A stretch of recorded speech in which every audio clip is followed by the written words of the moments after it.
Africa की धरती से मोदी ने चीन को झुकाया, पूरी दुनिया में हिंदुस्तान का डंका बजाया। शी जिनपिंग की उड़ गई रातों की नींद, अब भारत बनेगा ग्लोबल साउथ का बॉस।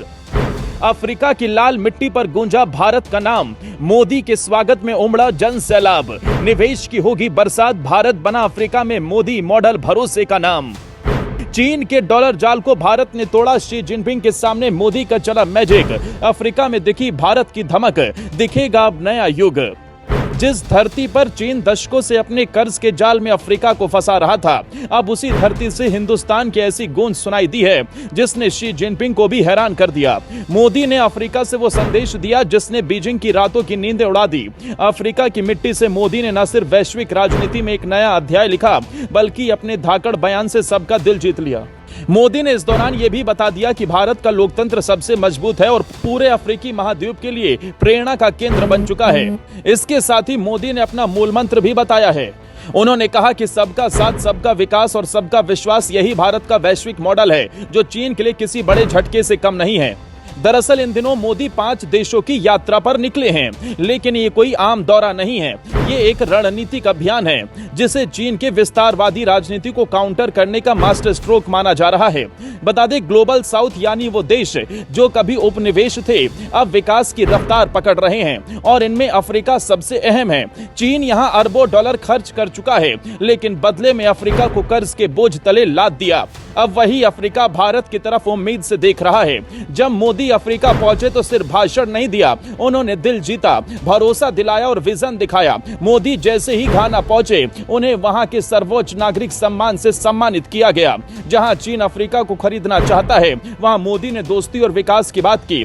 उन्होंने कहा, भारत सिर्फ व्यापार नहीं करता, भारत भरोसा देता है। इन शब्दों ने अफ्रीकी युवाओं के दिलों में जगह बना ली। मोदी ने उन्हें बताया कि भारत और अफ्रीका मिलकर एक नया भविष्य गढ़ेंगे। यही कारण है कि मोदी के इस चाल से बीजिंग में खलबली मच गई।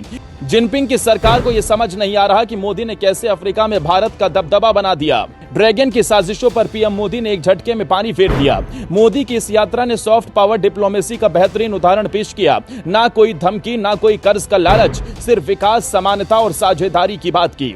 खबरों की माने तो भारत अब अफ्रीका को डिजिटल ताकत दे रहा है। यूपीआई जैसी तकनीक जो भारत को कैशलेस बना रही है, अब अफ्रीका के गांवों तक भी पहुंचेगी। मेड इन इंडिया वैक्सीन और मेडिकल टेक्नोलॉजी अब अफ्रीकी हेल्थ सिस्टम को मजबूती देगी। जहां चीन अफ्रीका को कर्ज देकर गुलाम बनाना चाहता है, वहीं भारत उसे आत्मनिर्भर बनने की ताकत दे रहा है। और सिर्फ आर्थिक मोर्चे पर ही नहीं, सुरक्षा के क्षेत्र में भी भारत अफ्रीका का भरोसेमंद साथी बन रहा है। मोदी की यात्रा ने यह साफ कर दिया कि अब ग्लोबल साउथ को कोई गुमनाम आवाज नहीं, बल्कि भारत जैसा ताकतवर प्रतिनिधि मिल गया है। अफ्रीका, लैटिन अमेरिका और एशिया सभी मोदी की ओर एक बड़ी उम्मीद से देख रहे हैं। माना जा रहा है कि ये कोई साधारण यात्रा नहीं, ये एक संदेश है कि 21वीं सदी भारत की होगी और इसकी शुरुआत अफ्रीका की धरती से हो चुकी है। भारत अब उम्मीद है, मार्गदर्शक है और असली ग्लोबल साउथ लीडर है। माना जा रहा है कि एक क्रांति की शुरुआत है, एक नई अंतर्राष्ट्रीय व्यवस्था की, जिसमें भारत ग्लोबल साउथ का नेता बनकर उभरेगा। अब भारत बोलेगा, दुनिया सुनेगी, क्योंकि मोदी का मिशन अफ्रीका 21वीं सदी की नई शुरुआत है जो चीन के अरमानों पर पानी फेर देगा। आपको बता दें, 8 दिनों की यात्रा में मोदी ब्राजील के अलावा घाना, त्रिनिदाद और टोबैगो, अर्जेंटीना, ब्राजील और नामीबिया जाएंगे। इस यात्रा का एक मकसद है ब्रिक्स समिट, दूसरा और सबसे बड़ा मकसद है वैश्विक कूटनीति में भारत की स्थिति को और मजबूत करना। घाना, त्रिनिदाद और टोबैगो, अर्जेंटीना, ब्राजील और नामीबिया की इस यात्रा से भारत इन देशों से द्विपक्षीय संबंधों की उड़ान भरेगा। इतना ही नहीं, इन देशों में चीन का जिस तरह दबदबा बढ़ा है, उसे भी कम करने की कोशिश है। मोदी की यात्रा इन इलाकों में चीन के बढ़ते प्रभाव को संतुलित करने की अहम रणनीति बताई जा रही है।